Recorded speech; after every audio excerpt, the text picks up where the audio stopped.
Good morning. What a beautiful morning. And the sun is just emerging from behind the Golden Heights.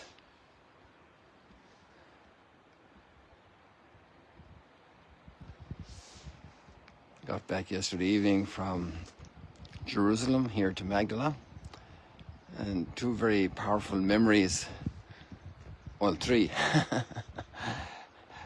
Or four. I just keep coming back to the concert of those 50 children singing a musical in Hebrew about Christmas at the auditorium in Notre Dame. Just amazing, amazing.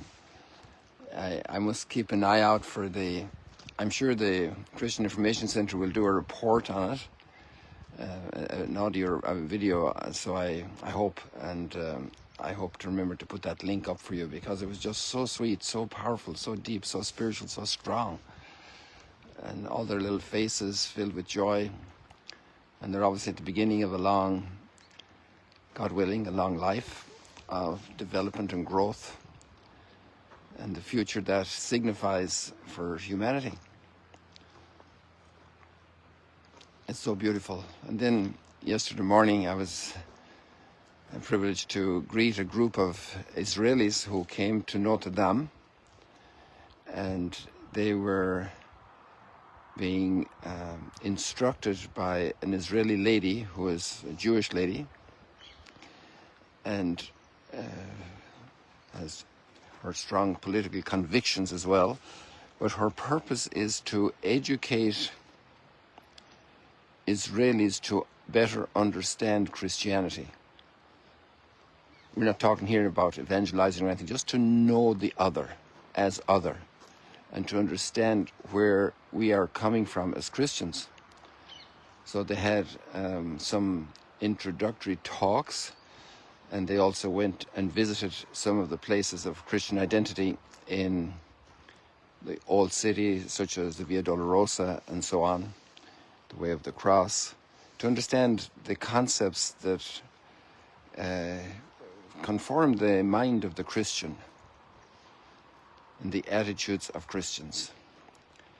And I think that's marvelous to see people dedicating such priority to helping to understand the others who live around us, to know them better, because otherwise we can't understand each other, and we can't work together, we can't have peace and respect. And I wish this could happen for every religious group. It's very good to know each other, to know the other, to know what God is doing in the hearts of the others. And then, of course, the Mass in the Holy Sepulchre yesterday morning was very special, on the foundation day of our community.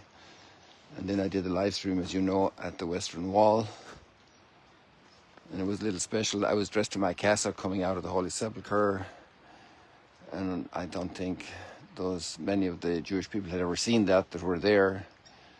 So it was, a little challenge as well, to be there gently and to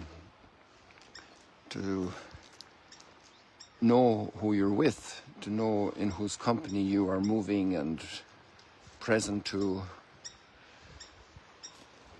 making space for the others in our lives is always a challenge.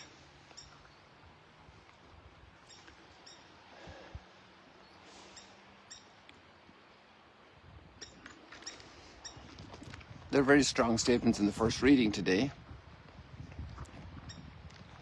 but there's also a powerful challenge for us. And then there's a very real, lovely existential moment. And maybe some people imagine it here at the Sea of Galilee, but it's probably because of the context of the first chapter of John's Gospel. It's probably down near Jericho at the River Jordan, the setting he has in mind. And there's Jesus and the disciples walking along he's walking along the shore, and John the Baptist calls out and he says, "Behold the Lamb of God." And these two disciples are already primed and prepped to look for what's going on, and they follow Jesus and they don't say anything, and he turns around, he says, "What are you looking for?" Oh, look what's over our head. I was looking at the other ones, and these ones are much closer.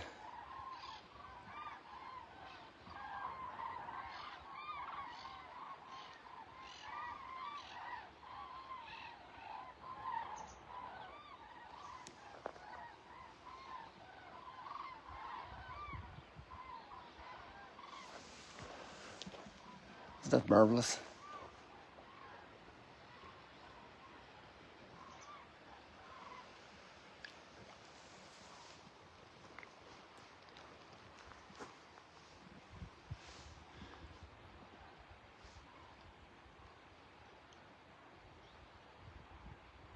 What are you looking for?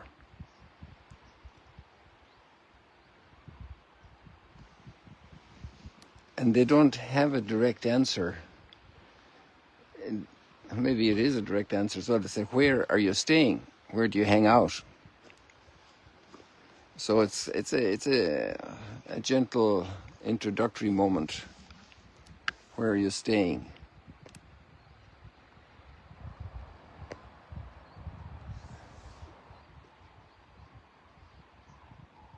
Both questions are strong, you know, because I want to be with you where you're staying. I want to go and check you out. This phase of mutual knowledge. What are you looking for? What are the goals you have in your heart, in your mind? Look at this here.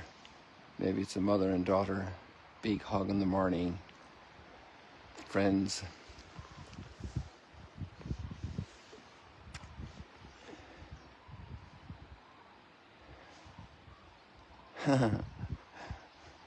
That's so nice, isn't it? They're sharing that blanket in the chill of this morning. All these birds flying.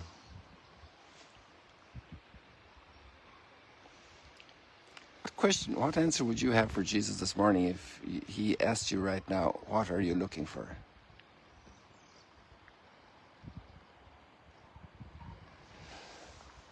And what position would you take with others if you meet another? Oh, I see something. I'm not sure if the camera can pick it up. I'm pretty certain it's not a cloud because it's just too shiny white. It has to be snow.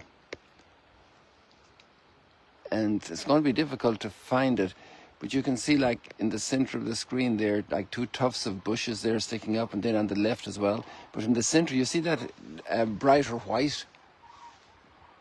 That's for sure the slopes of Mount Hermon, snow-clad. Because if it's only 7 or 8 degrees here, it has to be well below zero up there. And we had all that rain recently. So there you have snow-clad Mount Hermon. The sun is shining. It's actually a great moment because that morning sun shining on it brings out that whiteness much better.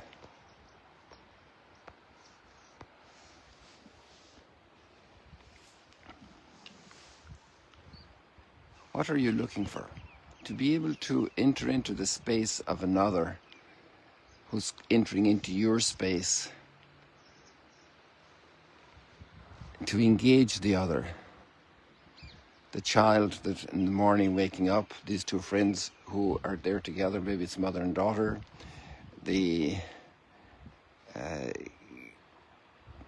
at work, how can I help you? What's in your heart? What do you need?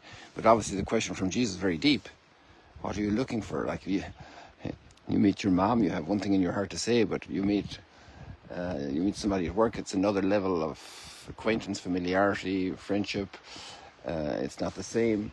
And you meet a sibling, you meet the employer, you meet your boss, you know. What you offer to the question, what are you looking for, is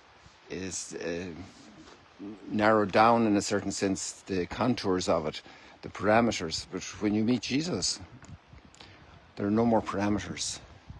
It's everything. What are you looking for? What's the deepest quest of your heart?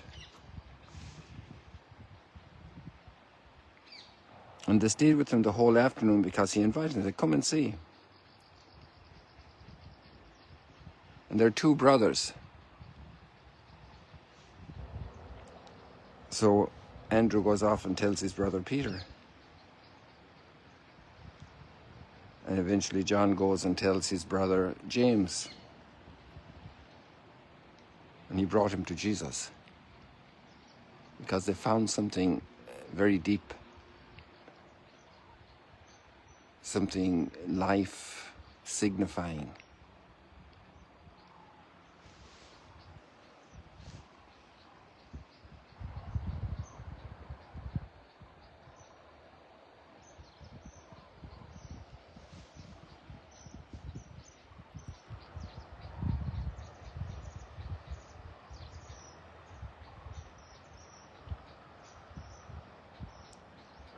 All the ends of the earth have seen the saving power of God. Have you? In your heart, have you seen the saving power of God and the problems you face and the challenges you have? That's the Psalm, Psalm 98. All the ends of the earth have seen the saving power of God. Let the sea and what fills it resound.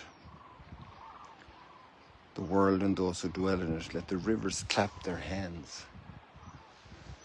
I imagine the River Jordan clapping hands at that moment when John the Baptist says, "Behold the Lamb of God." He's fulfilling his mission. When James and John follow that call,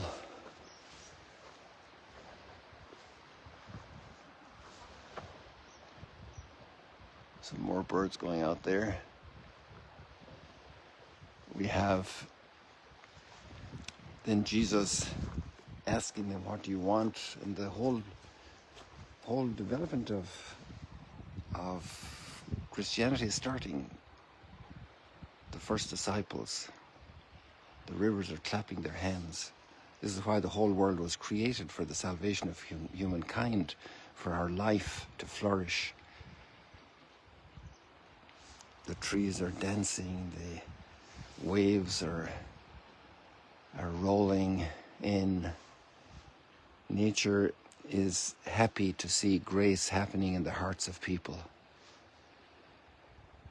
Nature weeps when our hearts close up and we don't love our brother and sister.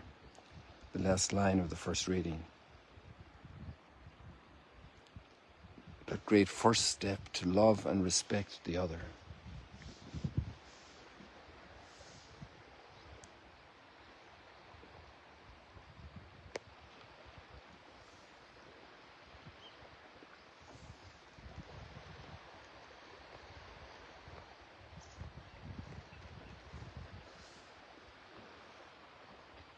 People, let's leave it like that for today.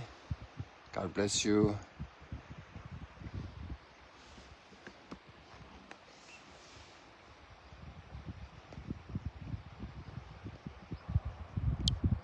There we go.